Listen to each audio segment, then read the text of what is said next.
Here's who I also think is a winner, and I'm not biased to this. I understand we talk about them a lot on this program. We've had Dante Marchitelli, Jeff Turner, Brett James, Philip Rossman-Reich, Kendrick Douglas, Jonathan Osborne. We've had a lot of Orlando Magic individuals on this show. But I think the Orlando Magic come out as winners here. I'll tell you why. I think it's because of the moves they didn't make.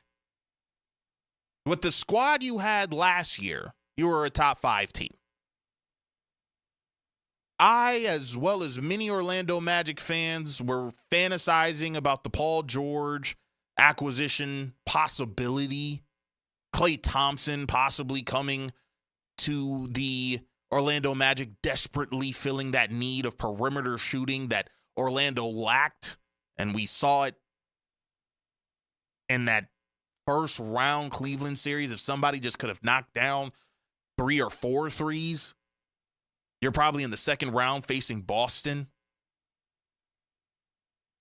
But I always wondered, was the Orlando Magic, if they were to acquire Paul George, was that going to take away from the development of Paolo and Franz? And that was the thing that scared me. And I said, maybe you can allocate that money elsewhere.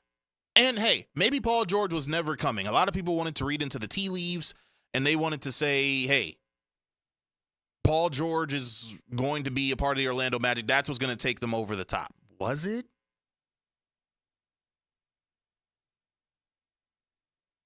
You signed Franz, I think that was yesterday. You signed him to a long-term deal. Great.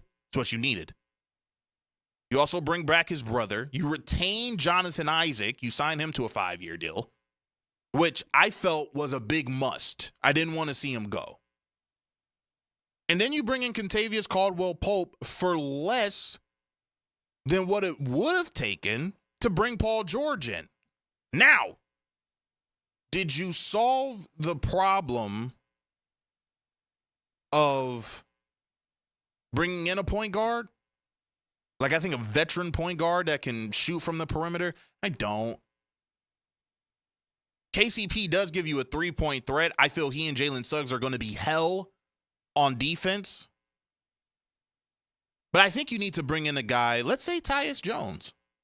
Let's say that. Let's say you bring in Tyus Jones to slide Jalen Suggs to his natural position, which I feel is the 2.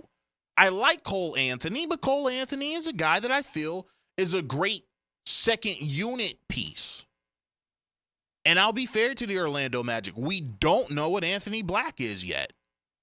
Are you bringing back Markelle Fultz? I love him. He's great on defense, but I need a perimeter threat at the point guard position if guys like Franz Wagner, guys like Paolo Banchero are going to spend a lot of their time bringing the ball up the floor. And maybe that's why they don't want to bring in a point guard, such as a Tyus Jones. I thought Monte Morris would have been great. I think Monte decided to sign elsewhere, but I thought a guy like Monte Morris would have been great. And maybe you're saying we have 2-point forwards on this team. We just need to put shooters around them now. It's a fair argument. I do believe, honestly, losing Joe Ingles, I think that's going to hurt them. Not because he was a great talent. He's well past his prime. I like the Udonis Haslem role he had, though. It seemed like he was able to get in the ear of the players of most importance. Paolo Banchero, Franz Wagner, Jalen Suggs. I think every team needs that. It's a lost art in today's NBA. But what Orlando is doing, in my opinion, you are taking a page out of OKC's book. Let's continue to develop our young guys. We have the stars. And at some point, the development's going to click. And we'll have a team that'll be top 2, top 3 in the East. OKC did it. It took a while. I don't think Orlando feels like, listen, we're bringing in a guy like Paul George was going to immediately put us in the championship round. As great as we were last year, we do need to give other guys a chance. I thought maybe bringing in a guy like Malik Beasley would have been great. He's now signed in Detroit. Luke Kennard would have been great. You heard Brett James say that, I believe, last week.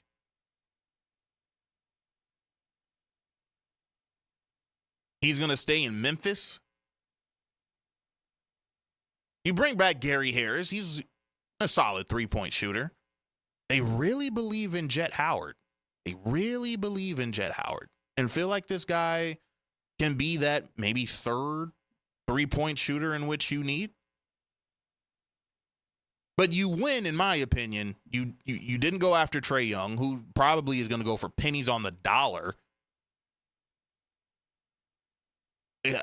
Nobody's beating the door down for an undersized point guard who lofts up a lot of threes. That I don't think would have been a great idea. If Anthony Simons is made available, we could be talking. We could be talking. What would you have to give up, though? That I don't know.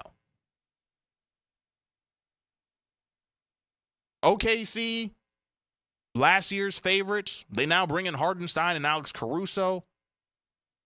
It was a hard road after you lost Kevin Durant, James Harden, and Russell Westbrook. But they drafted well. They developed.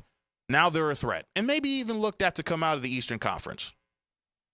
Is Orlando a top 5 team this year in the Eastern Conference? I believe they are. I think Paolo and France both take the next step. France. I think both of them take the next step. It'll be an exciting season for the Orlando Magic.